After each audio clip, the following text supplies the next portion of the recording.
Hello guys, so ಇವತ್ತು ನಾನು coconut ಮಿಲ್ಕಿಂದ ಹೆಂಗೆ ಪಡ್ಡಿಂಗ್ ಮಾಡ್ಕೊಳೋದು ಅಂತ ತೋರಿಸ್ತಾ ಇದ್ದೀನಿ. ಇದು ಚಿಕ್ಕ ಮಕ್ಕಳಿಗೆ ಮತ್ತು ಎಲ್ಲರಿಗೂ ಇದು ಸಾಫ್ಟಾಗಿ ತಿನ್ನೋಕ್ಕೆ ಚೆನ್ನಾಗಿರುತ್ತೆ. ಸೊ ಬನ್ನಿ ನೋಡೋಣ.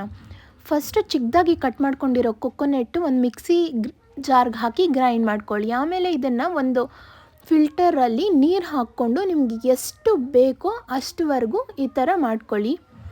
ಆಮೇಲೆ ಇದು ಚೆನ್ನಾಗಿ ನೀರೆಲ್ಲ ಹೀರ್ಕೊಂಡ್ಮೇಲೆ ಇದಕ್ಕೆ ಸ್ವಲ್ಪ ಮಿಲ್ಕ್ ಮೇಡ್ ಹಾಕ್ಕೊಳ್ಳಿ.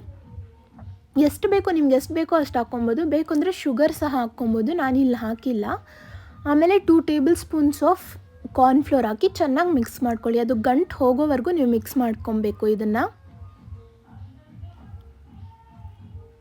ಆಮೇಲೆ ಇದನ್ನು ಲೋ ಫ್ಲೇಮಲ್ಲೇ ಮಾಡ್ಕೊಬೇಕು. ಹೈ ಫ್ಲೇಮ್ಗೆ ಹಾಕಿದ್ರೆ ಜಾಸ್ತಿ ಗಟ್ಟಿಯಾಗಿ ಬ್ಲ್ಯಾಕ್ ಕಲರ್ ಬಂದುಬಿಡುತ್ತೆ. ಸೊ ಲೋ ಫ್ಲೇಮಲ್ಲೇ ನೀವು ಇದು ಮಾಡ್ಕೊಬೇಕು.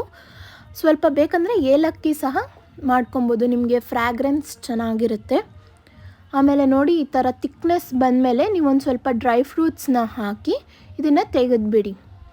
ಆಮೇಲೆ ಒಂದು ಗ್ಲಾಸ್ ಬೌಲ್ ಆರ್ ಸ್ಟೀಲ್ ಬೌಲ್ಗೆ ಆಗಲಿ ಈ ಥರ ಆ್ಯಡ್ ಮಾಡಿಕೊಂಡು 30 ಮಿನಿಟ್ಸ್ ಹಾಗೆ ಬಿಡಬೇಕು.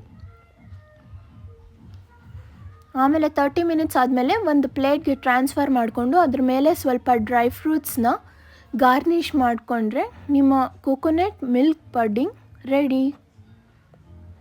ನೋಡಿ, ಸಾಫ್ಟಾಗಿ ಎಷ್ಟು ಚೆನ್ನಾಗಿದೆ, ಎಲ್ಲರೂ ತಿನ್ಬೋದು. Follow for more videos. Thank you.